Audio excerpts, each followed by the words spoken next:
Welcome to Bitoko Media Television. My name is Bitoko Murunti, also known as Simply BM. You can call me Sports Queen, Disc Queen, whichever way you prefer. I'm about to recap the weekend, but before we do that, we've seen Orlando Pirates and Kaizer Chiefs signing players. It's a transfer window across the globe. Players and coaches are leaving teams or extending the contract. Talking about that, Orlando Pirates has signed a new coach called Jose Ribeiro with a 3-year deal. And guess what? Benny McCarthy is trending. They say that they could have at least hired Benny McCarthy as the head coach of Orlando Pirates if they didn't know who can they choose to be the head coach. We've seen that Fadlu David leaving the team, Mandla Ngigasi holding the thought. A lot of people were thinking that Mandla Ngigasi was going to be a head coach on a permanent basis. And there we are. We received that Jose Ribeiro is the head coach of Orlando Pirates.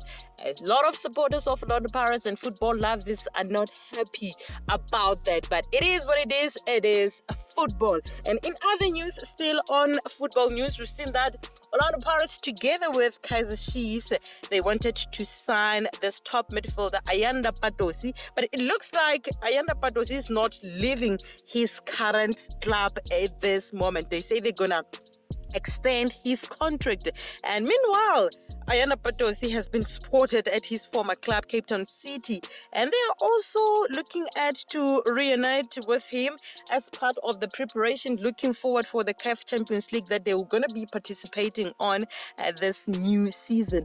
And we'll see, is Ayanda Patosi coming back to South Africa or not, or he's going to continue with his current club abroad, as they mentioned that they're going to extend his contract. We'll see.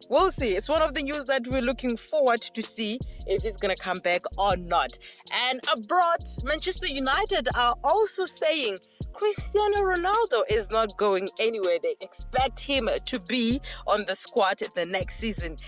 Even though he was linked with the move to Chelsea, he wants to leave Manchester United, Ronaldo, because he says that he wants to win the Champions League. A lot of players are doing that. We've seen Sadio Mane leaving for Bayern Munich, and we've seen the stadium Allianz Arena was printed his name, as he's going to be the first or the top, the first top African football to earn a lot of money.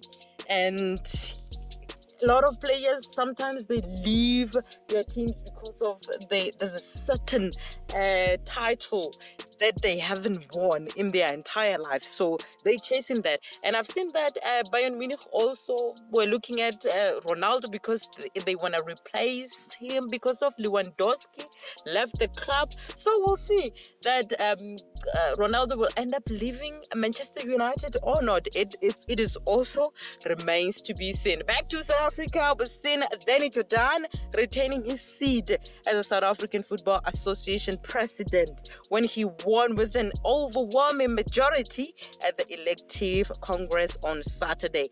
Danny Jordan pulled 186 votes, Real Dwaba 27, and Soli Mohlabeng 8 votes. You can see the gap in between.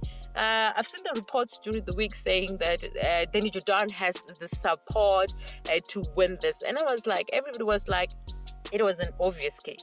But a lot of people are not happy that they say the South African football is not going to go anywhere. 3 decades of Jordan in the seat. We've seen his administration. Nothing has changed.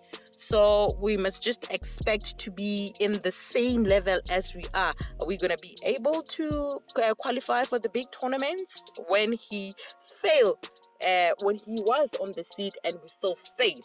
And those elections went on. Remember, there were a few attempts of stopping the elections to go on. It fails and they happen. Talking about SAFA, we've seen 100% capacity coming back into our soccer stadiums.